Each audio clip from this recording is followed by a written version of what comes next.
खुशनसीब होते हैं वो लोग जो वतन पर मर मिट जाते हैं, मर के वो लोग अमर हो जाते हैं। करता हूँ तुम्हें सलाम ए वतन पर मिटने वालों, तुम्हारी हर सांस में बरसता तिरंगे का मान है कि जमाने भर में मिलते हैं आशिक कई, मगर वतन से खूबसूरत कोई सनम नहीं होता। नोटों में भी लिपट कर, सोने में भी सिमट कर मरे हैं कई, मगर तिरंगे से खूबसूरत कोई कफन नहीं होता। बस बच्चों को बस सुधारो, सरकार से जितनी मदद हो सके तो बच्चों की मदद करो। हमारा कुछ नहीं है तो, हमारा कुछ नहीं है तो हमने बिड़ी गूंथ के पाले बेटा, बिड़ी गूंथ के रात दिन की फीस भरी, हमारा खावे तक नहीं है तो बेटा। कुछ नहीं है तो हमने तो 2 बालक बनाए थे, एक आपने ले ला। हमारा भैया हरदौल चलूगा। बच्चे हैं जो उनको भी, और जो भाभी हैं उनको भी जॉब मिले। हमारे पास 2 बच्चा है, तो 2 बच्चे में तो हमने एक बच्चा मतलब देश की रक्षा के लिए, धरनी माता के लिए रक्षा करो। शहादत जो है राजेश यादव जी की ग्राम कोयला से हुई है, इसके लिए चाहने का तो कोई दे ही नहीं सकता। जो अपूर्णीय क्षति परिवार को हुई है, जो कुछ परिवार में थे वो राजेश भैया थे।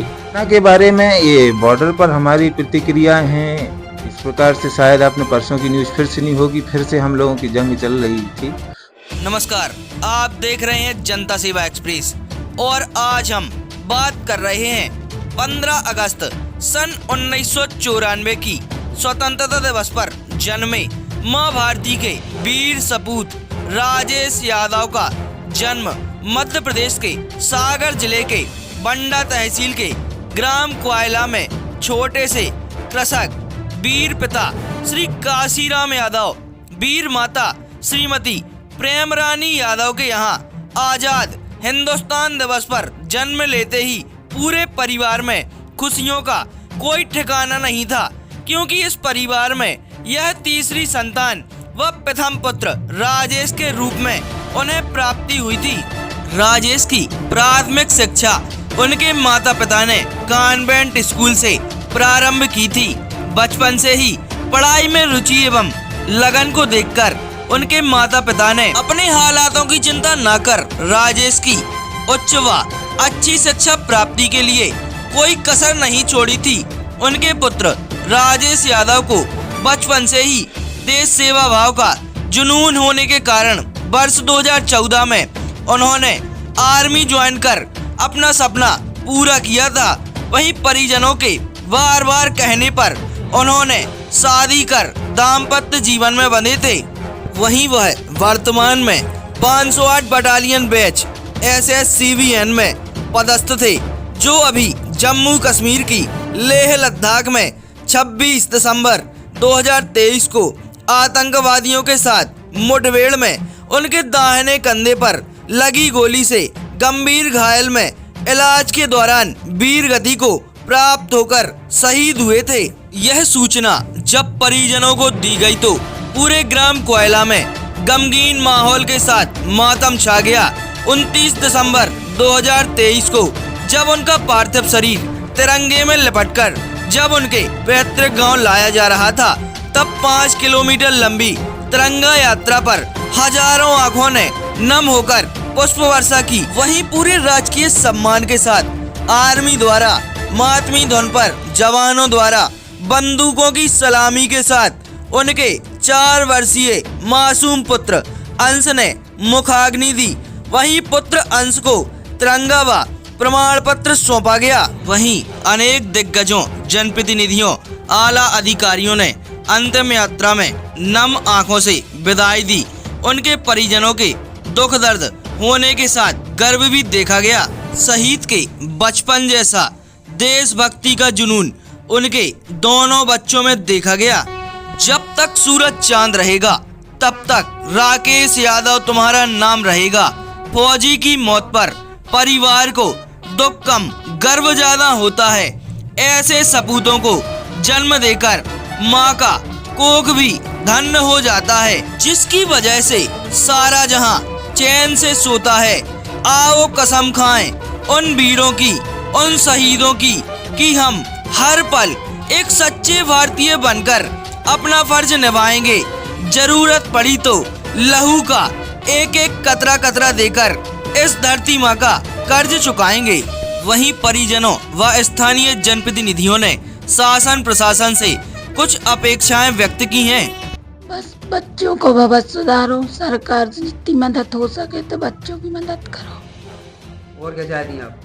अभी नौकरी नहीं कर सकती, बच्चा बड़े हो जाए फिर बताएं बाद में। हमने जब से जो कछु हमारा कुछ नहीं है तो हमारा कुछ नहीं है तो हमने बिड़ी गूंथ के पाले बेटा, बिड़ी गूंथ के रात दिन की फीस भरी। हमारा खावे तक नहीं है तो बेटा, कुछ नहीं है तो हमने तो 2 बालक बनाए थे, एक आपने ले लाओ। कॉन्वेंट में पढ़ाए थे बेटा करते, ए माँ हमें मठा रोटी खुआ के पाले हमने। अब हमारा कोई सहारा नहीं है बेटा। हमारे बेटा राजेश हमें छोड़ गए, उनके 2 बालक हैं, उनकी पत्नी है, एक छोटा मोड़ा है, हमारा पगला बचो, उसको कोई नहीं, वही को सहारा है। तो भैया पगला के तो कबहू भैया नहीं कही के हम भैया आए, जो तो हम पगला आए। हम तो 2 ही आदमी बेटा के सहारे हते, सब घर हते पालन हारे बेटा हमारे चले गए। अब हमारा निवेदन को कर है। आप क्या चाहती हैं?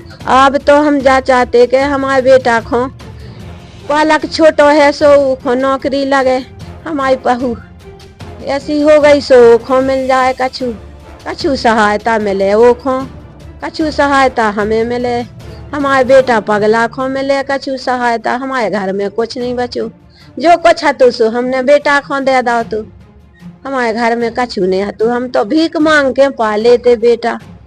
2 पुत्र बनाए थे, सो एक तुमने ले लाए, एक हमारा बचो, सो कछु काम को नहीं आओ, कछु काम को नहीं है। आप सहायता दे सको तो हमें दे दे, हमें दे, हमारे बालक खो दे, हमारे नाती खो दे। मूर से प्यारा ब्याज है, अब हम वही खो पालन हार कर सकते। प्रशासन से हम यही चाहते हैं कि हमने तो कुछ नहीं देखा है, हमने बंडा तक नहीं देखा, हम खेती किसानी करते थे। वही जो बोलते थे बेटा तुमको कोई चिंता करने की बात नहीं है, जब तक मैं हूँ कोई दिक्कत नहीं आएगी, तुम्हें कोई परेशानी भी नहीं होगी, और कोई हम लोगों का तो है नहीं। अब आप क्या चाहते हैं? अब वो तो प्रशासन भी जानती है। कि संदेश सर हम यही देना चाहते हैं कि उनके बच्चे हैं जो, उनको भी, और जो भाभी हैं उनको भी जॉब मिले। हाँ भैया जाके तो बेटा बहन हम नौकरी में लग, जैसे तुम जाने सोच गयो कि हमें नौकरी लगी, हम सब को सहायता कर रहे हैं। हमारा भैया हर दौर चलोगा, अब हमको है क्या चाहते? सर जो हमने काल बोला था कि हमारे पास 2 बच्चा है, तो 2 बच्चे में तो हमने एक बच्चा मतलब राज्य सरकार की सेवा को भेज दिया था कि आप मतलब देश की रक्षा के लिए, धरनी माता के लिए रक्षा करो। और एक हमने घर पे रखा था कि हमारी सेवा के लिए। अब जब वो वहाँ से मतलब राज्य सरकार की सेवा में चला गया तो उसकी पत्नी भी है, उसके बच्चा भी है, तो उसके लाने अच्छी तरह से जितने भी अच्छे संस्कार मतलब जितने भी मदद बने तो उतनी उसको पूरी भरपूर्ति करें। और उस करने के बाद और मात्र एक उसका छोटा भाई है, तो उस अब हम किसके साथ छोटा बच्चा जो है तो वो हमने राज्य सरकार की अंडर में सौंप दिया। अब वो तो कोई काम कर रही है, हम छोटे से किसान हैं, तो हमने मंजूरी करके उस लड़का को भेजा था, तो राज्य सरकार में सेना में चला गया, उसी में हमने पहुंचा दिया। अब छोटा बच्चा है तो खेती में हमारा चलता नहीं है सर। उसके बाद में मतलब अपन चाह रहे कि जो राज्य सरकार ही खुद सौंप दो, हमने छोटा बच्चा जो उनको भूखों मारने तो भूखों मार सकते हैं और हमको भी मार सकते हैं। आपने अपनी पूरी पूंजी नहीं अपने बड़े बच्चे की बड़े बच्चा की शिक्षा जी मतलब लगाए। जी जी छोटे बच्चे पे आपने ध्यान नहीं दिया, उसके लिए चाहे हाँ, वो किलाने सरकार के सरकार ही के वो में है तो चाहे भी कहूँ भी पटक देवे और फेंक देवे। हम तो अब हमारा वो है, अब तो छोटा ही बच्चा है, हैं? तो अब तो राज्य सरकार जाने को उसको क्या करना है। ये शहादत पर आप परिजनों के लिए क्या चाहते? देखिए, शहादत जो है राजेश यादव जी की ग्राम कोयला से हुई है, उसके लिए चाहने का तो कोई दे ही नहीं सकता। जो अपूर्णीय क्षति परिवार को हुई है, दुनिया में हमें नहीं लगता कि वो क्षति को कोई पूर्ति दे सकता है। लेकिन राजेश ने जिस तरीके से आर्मी में सर्विस ज्वाइन की, एक छोटे से गांव से आगे बढ़ के आज इस स्थान तक पहुंचा, और राज्य साथ में जिला और साथ में बंडा का नाम रोशन किया है। राजेश ने जो अपूर्णीय काम किया है वो लोग जन्म जन्म तक याद रखेंगे, और उसके लिए कोई भी सरकार या कोई भी क्षतिपूर्ति नहीं दे सकता। बाकी ये होता है कि आज जाने वाला तो चला जाता है, अपने पीछे बहुत सारी चीजें छोड़ के जाता है। राजेश ने कम उम्र में इस मुकाम तक हासिल हुआ, उसके बाद छोटे बच्चे हैं उसके, आर्मी की तरफ से जो वेलफेयर होता है, पेंशन है, जो भी है वो सब उसे प्राप्त होना ही है। हम राज्य शासन से ये चाहते हैं कि राज्य शासन भी अपने स्तर पर, जैसे कि कई राज्यों में 1 करोड़ रुपए शहीदों को मिलता है, लेकिन मध्य प्रदेश में शायद कम राशि शहीद लोगों को दी जाती है। हम चाहते हैं कि अन्य राज्यों की तरह मध्य प्रदेश शासन भी राजेश को अन्य राज्यों जितनी राशि उपलब्ध कराए। साथ ही आज राजेश के माता पिता चूंकि इस एज में हैं कि वो कुछ करने में सक्षम तो है नहीं है, और एक बहुत छोटे कृषक हैं, तो उनके लिए भी जीवन यापन के लिए कुछ साधन मुहैया हों, या राजेश के परिवार में आज उसका छोटा भाई है जो इन लोगों के साथ में रहता है, या तो सरकार उसके लिए भी किसी विभाग में कुछ नौकरी या जो भी उचित हो सके अगर वो करेंगी तो इन लोगों का जीवन यापन बहुत अच्छे से हो सकता है। और साथ ही हम शासन से चाहेंगे कि इस गांव में एक शहीद स्मारक बना जाए, ताकि जन्म जन्मांतर तक लोगों को राजेश यादव के बारे में जानकारी रहे, और साथ ही इसके लिए एक ट्रस्ट या कमेटी बना के लोग गांव में जो भी राजेश के नाम पे काम करना चाहते हैं उसको भी बढ़ावा दे। ये लोकल प्रशासन स्तर का काम है, इतना हो तो कम से कम हम लोग जो कर सकते हैं वो पूरा होगा। जो हमारे कोयले में घटना हुई है, तो ये हमारे साले साहब हैं और वृद्ध माता पिता हैं उनके, और जो कुछ परिवार में थे वो राजेश ही भैया थे, छोटे छोटे बच्चे हैं, और इस परिवार का कोई भरण पोषण के लिए नहीं बचा है। तो इसलिए शासन और प्रशासन से ये मांग करते हैं कि कोई उचित अच्छा मुआवजा दिया जाए उन बच्चों का, जिसमें भरण पोषण हो जाए, और पत्नी के लिए कोई अच्छी सी माने रोजगार जो, ताकि जीवन बच्चों को भरण पोषण भी हो जाए, पढ़ाई लिखाई भी उनकी हो जाए। और जो छोटे छोटे बच्चे हैं उनकी भी आत्मा ये बोल रही है कि जैसे हमारे पापा ने देशभक्ति की है उसी देशभक्ति में हम भी जाएंगे। और आज प्रशासन और शासन से यही निवेदन है कि उनको उचित मुआवजा दिया जाए, ताकि उनका भरण पोषण हो जाए। कोई नहीं बचा उनका सहारा देने के लिए। बूढ़े माँ बाप हैं उनके, राजेश भैया के, कोई सहारे के लिए नहीं है, सिर्फ राजेश भैया भराते सहारे के लिए। इसी से हाथ जोड़ के निवेदन करते हैं शासन से कि जो भी राशि है वो उचित दी जाए। मैं लवकुश यादव मऊटा से बिलोंग करता हूँ और भारतीय सीमा पर मैं भी तैनात हूँ। मेरे भाई राजेश यादव जो कि शहादत के लिए शहीद हुए, तो राजेश यादव के पिताजी काशीराम यादव पर आज वो दुख का पहाड़ टूटा है कि शायद ही है कोई व्यक्ति इसको समझ सकता है। इस दुख की घड़ी में मैं श्री काशीराम यादव, जो कि एक अपने सुपुत्र को देश के लिए त्याग कर आज भी इस रणभूमि में खड़े हुए हैं। भारत सरकार से एवं मध्य प्रदेश सरकार से मेरी यही एक कामना एवं अर्ज रहेगी कि अगर संभव है तो काशीराम यादव जी के लिए कुछ उनके छोटे सुपुत्र की मदद करके उनका सहायता एक पिलर खड़ा करें ताकि वो आगे की लाइफ में ठीक निरंतरता से जी सकें।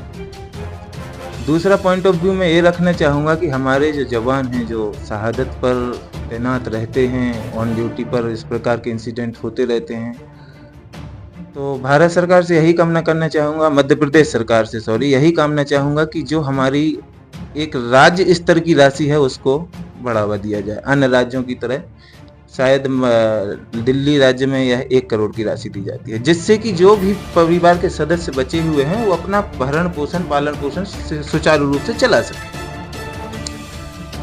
इसके अलावा मैं परिवारजनों के पास बैठा, उनको बहुत दुख हुआ। उन लोगों की यही पॉइंट प्रतिक्रियाएं रहीं कि बच्चों का ठीक से हम देखभाल कर सकें और प्रशासन हमारी मदद करे इस मामले में। तो यही मैं सभी से कामना करता हूं कि ये मेरा पॉइंट ऊपर तक ले जाया जाए कि हमारे भाई राजेश यादव की शहादत पर उन्होंने अपनी जान कुर्बान की। उनका परिवार हमारे भारत का परिवार है और इस परिवार की मदद करना हमारा तो श्रेय है ही, साथ में हमारे राजनीतिक भाइयों का एवं अन्य भाइयों की भी सहायता मिलनी चाहिए। बारे में बताइए, आपको जानकारी होगी सब कहाँ से कैसे क्या हुआ है। घटना के बारे में ये बॉर्डर पर हमारी प्रतिक्रिया हैं इस प्रकार से, शायद आपने परसों की न्यूज़ फिर सुनी होगी, फिर से हम लोगों की जंग चल रही थी और इस प्रकार से चलती रहती है। तो घटनाओं के बारे में हम लोग भी बॉर्डर पर तैनात होते हैं तो लड़ाइयाँ चलती रहती हैं। अब घटना स्थल पर मैं इस वर्तमान स्थिति में उपस्थित ना हो पाने के कारण यथा स्थिति से मैं अवगत नहीं करा सकता हूँ, क्योंकि वर्तमान में मैं ओनली हूँ। बट एज पर जानकारी ऑफ मीडिया या फिर लोकलिस्ट में टेलीफोनिकली जो मेरे पास नॉलेज है वो यही है कि हमारी शहादत पर जंग छिड़ी हुई थी, जिसमें राजेश यादव को गोली लग गई थी और गोली लगने की वजह से इलाज के दौरान इनकी मृत्यु हुई। और यही मेरा स्टेटमेंट इस पक्ष में रहता है।